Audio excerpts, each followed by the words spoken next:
Salam sejahtera bagimu, saudara. Diperhadapkan pada kebaikan Tuhan, tentunya hati kita tak henti-hentinya bersyukur kepada Tuhan, Sang Pemilik hidup. Terlebih bagi saudara yang telah mengecap kebaikan Tuhan dalam pertambahan usia kelahiran maupun perkawinan di tanggal 22 bulan Januari 2021 ini, yakni bagi warga jemaat GPIB Marturia Lampung, selamat hari lahir Saudara Jeremia Mangunsong, Ibu Ariade Tenlima, dan Saudara Krise Kalbuadi. Dan bagi saudara yang setia mengikuti program Marturia Ministry dimanapun berada. Kiranya kebaikan Tuhan memampukan kita untuk semakin memuliakan nama Tuhan, dengan turut juga memuliakan ciptaan Tuhan yang lainnya. Injil Yohanes pasal 9 ayat 8 hingga 12 menjadi bagian firman Tuhan yang akan direnungkan bersama melalui program ini. Sebab itu terlebih dahulu marilah kita berdoa. Bapa, hati kami yang seringkali bising ini teduhkanlah, agar sejenak dalam ketenangan dan hikmat yang Engkau beri, kami dimampukan memahami kehendak-Mu melalui firman-Mu dan menghayatinya dengan sungguh hati di keseharian hidup kami. Amin.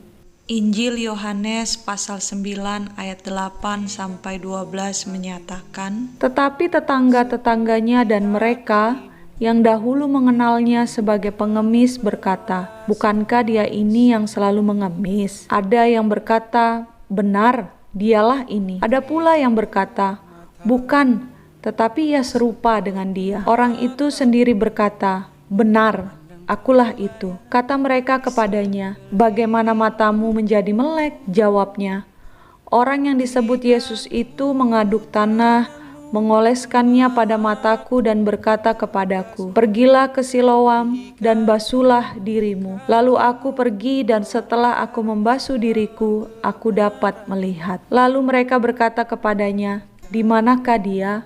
Jawabnya, aku tidak tahu. Demikian pembacaan Alkitab. Kerap kali ketika hendak merantau, hal yang disampaikan selain jaga diri adalah bagaimana bisa bersosialisasi dengan lingkungan di mana kita tinggal, terutama tetangga. Alasannya, sebab mereka akan menjadi saudara terdekat yang menolong kala kesulitan atau kesusahan. Di Indonesia sendiri, hal tersebut telah menjadi suatu budaya yang melekat akrab di keseharian hidup penduduknya. Tetangga bisa jadi tempat bertukar informasi, rasa, bahkan asa.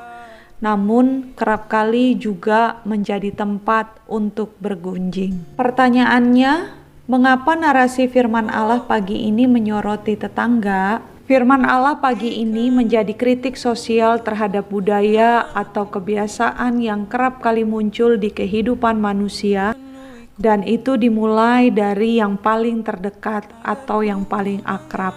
Budaya yang mengagungkan kenormalan, budaya yang meletakkan idealisme atau kepatutan hidup sebagai satu syarat mutlak dalam bersosialisasi. Sehingga yang tak normal kerap kali dianggap sebagai suatu hal yang ditentang, penyimpangan, merupakan kutukan, bahkan dianggap sebagai dosa. Pertanyaan para murid di ayat 2 dan percakapan para tetangga di ayat 8 dan 9 menjadi simbolisasi dari realitas budaya itu.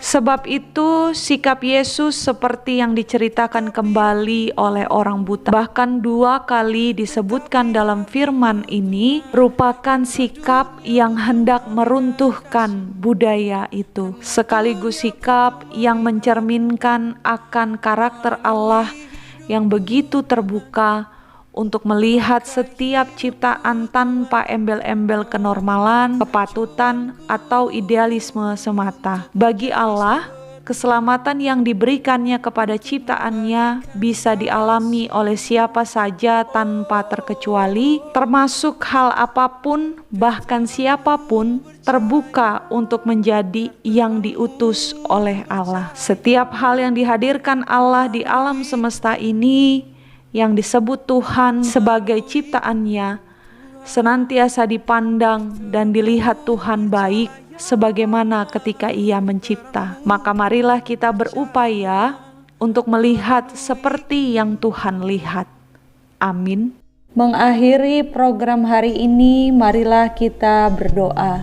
Bapa, setiap hal yang Engkau cipta dan Engkau hadirkan bagi kami sungguh baik adanya. Namun jujur kami mengakui bahwa kerap kali di kesempatan hidup yang Engkau beri ini, kami tak mampu memandangnya sebagai suatu hal yang baik. Asumsi, stigma sosial, bahkan beragam pikiran negatif lainnya membutakan nurani kami. Sebab itu, hari ini ada hidup, rahmat dan berkat yang Engkau sediakan bagi kami dan keluarga kami yang akan kami raih dalam hati yang dipenuhi beragam harapan yang hendak diwujudkan. Kiranya dalam pertolongan-Mu, nurani kami tertuntun untuk melihat dengan sungguh dan tulus segala kebaikan-Mu yang hendak Engkau pancarkan melalui keberadaan ciptaan-Mu yang lainnya. Serta dalam hikmat yang Engkau beri, tuntunlah kami untuk menceritakan segala kebaikan-Mu itu melalui perilaku hidup yang kudus di hadapan-Mu. Dalam nama Bapa, Putra dan Roh Kudus, kami berdoa dan bersyukur. Amin. Tetaplah jaga kesehatan dimanapun saudara berada dan semangat mengisahkan kebaikan Tuhan.